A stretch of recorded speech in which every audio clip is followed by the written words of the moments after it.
সদাপ্রভু এলিয়াকে যা বললেন তিনি তাই করলেন।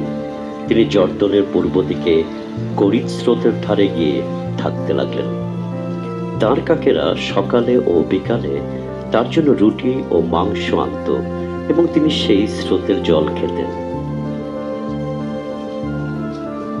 এলিয়ার জীবন থেকে আমরা এই শিক্ষা পাই যে পিতা ঈশ্বর আমাদের যা করতে বলেন, যদি আমরা তাই করি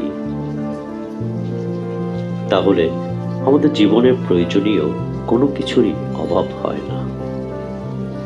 মহান প্রেমময় ঈশ্বর কোনো না কোনো ভাবে তা পূর্ণ করেন। প্রভু যীশু বলেন, আকাশের পাখিদের দিকে তাকিয়ে দেখো, তারা বীজ বোনে না, কাটে না, গোলা ঘরে জমাও করে না, আর তবুও তোমাদের স্বর্গস্থ পিতা তাদের খাইয়ে থাকেন। তোমরা তাদের থেকে আরো মূল্যবান নও?